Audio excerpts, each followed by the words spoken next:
Signals from our environment are most often first detected by the brain. When someone is frightened, a stress response is initiated by their reaction to an environmental signal. But many signals don't stop here.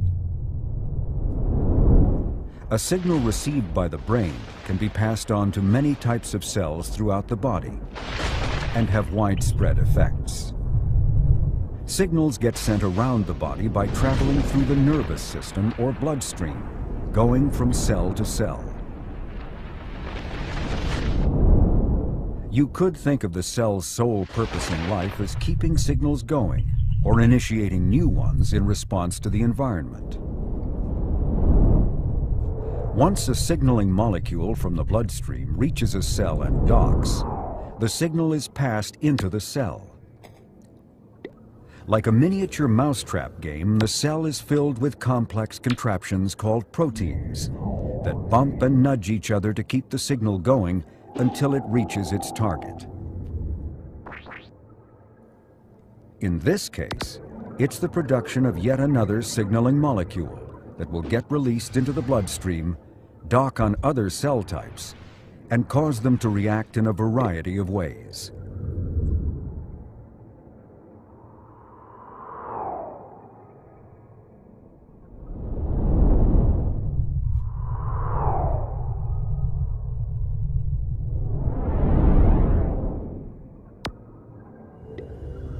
The signal-passing machinery inside the cell can look and work very differently, depending on the intended effect.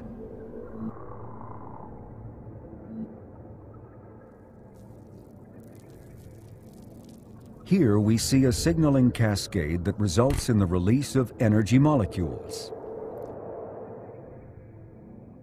Once liberated, they are sent on their way via the bloodstream to power cells in another area of the body.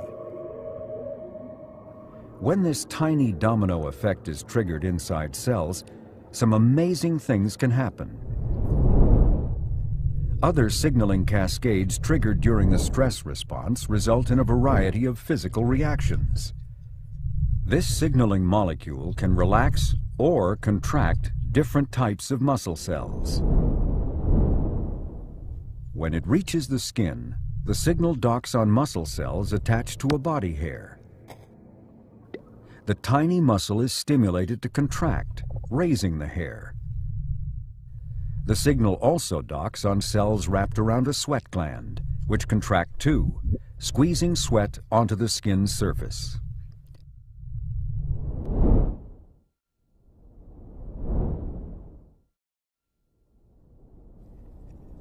In the lungs, the signaling molecule docks on muscle cells wrapped around bronchioles.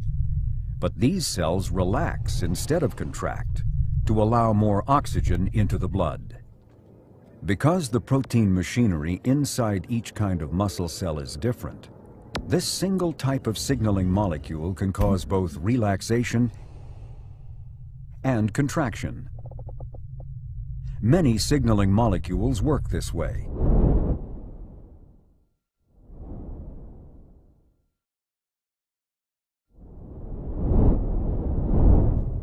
When this signal reaches the heart, it docks on beating heart cells. Their response is to beat faster. Blood pressure goes up, and the signaling molecule is rushed on to still more cell types around the body. Constantly and in concert, cells must send and receive a myriad of signals. Cell communication is vital to keeping the body alive.